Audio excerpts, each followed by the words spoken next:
3, open your eyes. How's it feel? How's it feel to be in hypnosis? It's feeling pretty good. It is feeling pretty good. So anyway, sorry, I like my hat that way. Yeah. So, the hypnotic question I'm asking this week is, does speed matter? If you want to know what I mean, then keep watching.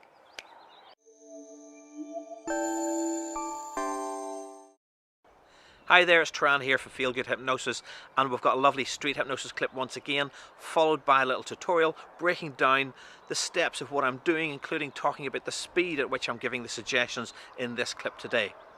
So let's watch the video and then I'll talk about the various elements that I'm doing within this street hypnosis clip. If you like this video, make sure you give it a thumbs up, make sure you give it a like, and don't forget to click the big red subscribe button and the bell notification button so you get notified every time a new video comes out from Feel Good Hypnosis. And if you have any comments about this video or comments about things you'd like to see, then leave it in the comment section below. Make sure to make it positive, make sure to make it constructive, whatever you're saying. In the meantime, let's watch the video. You go, the more relaxed you feel, the deeper you go. In a minute, I'm going to count from 1 to 3, and the count of 3, you'll no longer feel like you're a monkey. You'll no longer feel like you're a monkey.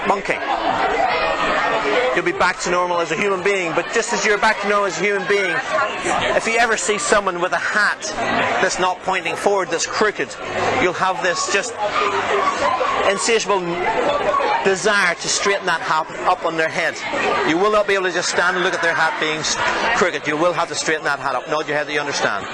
So 1, 2, 3, open your eyes. How's it feel? How's it feel to be in hypnosis? It's feeling pretty good. It is feeling pretty good. So anyway, sorry, I like my hat that way. Yeah. So anyway, I was going to ask you about. It's funny though. It looks funny. Maybe it's better this way. No, it's better straight. I know. Maybe it's. This is the cool dudes wear it like this here, don't they? No. I mean, do you always straighten people's hats when they're?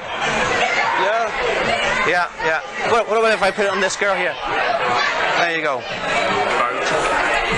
I please put my hat on? I have a hat. Yo, go put your hat on. What about this guy?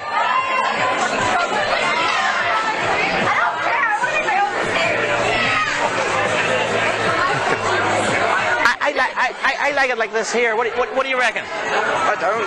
You don't? Do you think it looks better that way? Are you sure? Good stuff. Points. Yeah, you got to get the style points right, don't you? Yeah, that's right. That's right. But you know, you get more style points on straight. There you go. Straight still. Sleep now. Deeper, relax. The deeper you go, the more relaxed you feel. So I hope you liked that video, and let's break it down. What did you see? What were you watching? What was I doing that maybe isn't obvious when you first watched that video? Well, the first thing is, you know this guy's already been hypnotized and he's already done several skits. I'll put a link up in the little info cards above to the one where you hear me talk about where he's no longer going to feel like he was a monkey. So that was a good one to watch, but keep watching that after you watch this clip. Anyway, we move on to something what I would call a little bit more difficult to describe. It's not more difficult from a hypnosis or hypnotic point of view, but trying to explain to someone when you see someone whose hat's not on correct, it's sort of not obvious, especially when maybe they drop their eyes into the closed position, nobody was wearing a hat. For this one, obviously you need a prop, and I've grabbed a prop off the camera person and I have it ready to go. But what you'll also see during this video, what you've also seen already, is that someone else had a hat and they joined as well, and I'll come back to that one in a moment. So because I've hypnotized the guy before, and because it's for a funny one to describe, I'm just rattling through at very high speed. And people usually think you have to talk in a nice slow voice and a very delicate voice with no noise around for someone to accept and understand a suggestion in hypnosis. That's again a very bad myth on their part, because you see me rattling through this suggestion at a very high speed. I'm very brief because I know he can accept suggestions very quickly, and there's lots of noise around as well. If you listen to the background music and the background sounds, people chattering and dancing in the background. So you don't need quiet, you don't need peacefulness, and you don't need a slow, clear voice to convey a suggestion. Now obviously if you're in a quiet room, you won't shout as much, you won't have to run around it with as much speed as possible. If it's just you and another person in the room, maybe you're doing a client session for hypnotherapy, that's different. So I'm not going to rattle off maybe as fast in that situation, but here it's in the moment and the unconscious mind is picking everything up.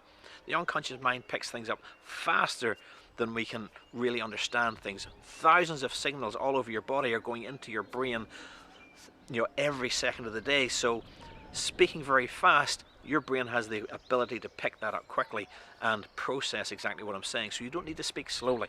I think that's one of the key things to get across. Another nice thing to point out and notice as I'm giving that suggestion is I sort of step to his left and sort of talk just into his left ear, almost cutting past him. That's because I want to make sure the audience are engaged. I want to make sure that they're hearing the suggestion so that when he starts doing things and behaving in a certain way, they have a gist of what I've told him. There's no use just speaking to him and not letting the audience hear, because they'll lose interest, they'll walk away. So always engage the audience and always make sure when you're giving a suggestion to the subject, whether it's to the left or the right of you, you make sure that the audience can hear it as well. Notice also as I'm describing the suggestion at a very high rate of speed, I'm watching with my peripheral vision how he's reacting to that, and he's nodding away, he's picking up the suggestion, he hears me, he understands what I'm saying. And again, that's an important thing to calibrate with the person that you're giving the suggestion to, that he is at some way responding to give you feedback that he's picking up on that suggestion. So I say 1, 2, 3, wide awake, and he opens his eyes, and I could just go, look what's happening to my hat, and really be obvious and point it out so that I engage with him on the suggestion that he feels awkward when hats are not on straight and correct. But that would be just too easy. I want to really see, has he accepted that suggestion without hinting anything in that direction. So when he wakes up, my first conversation is just, well, you enjoying this hypnosis? I'm breaking some general, you know, talking about the weather, talking about anything other than about the hats and about the way my hat's positioned. Don't just dive straight in with talking about the hat, because you want to build up a sense of suspense with the audience. I've already mentioned that, you know, I'm told to the audience, I've made sure the audience is clear on what's going to happen, and now they're all waiting to see what's he going to do with the hat exactly.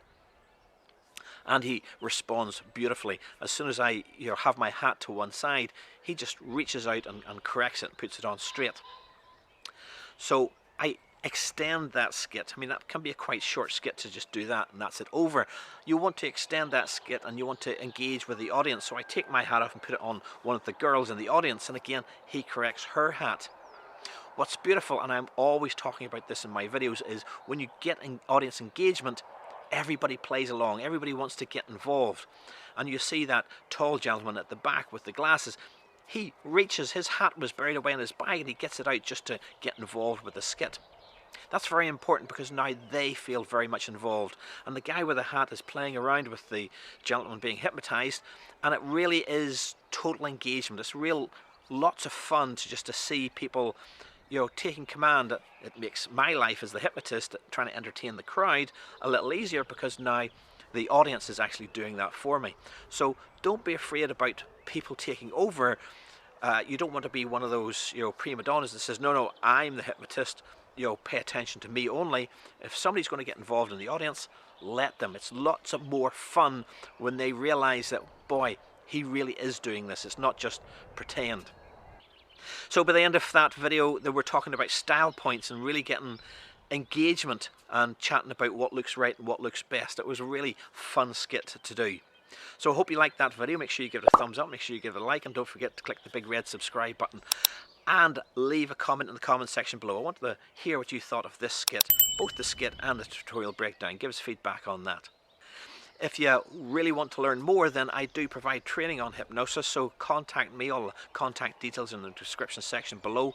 And if you are an existing hypnotist and want to improve your game, if you're an existing hypnotherapist and you want to understand more about hypnosis, whether it's in the therapy side or in the entertainment side, then please contact me. Again, details are in the description below. In the meantime, new video coming out next Sunday. I hope you enjoy this one. See you next week. you.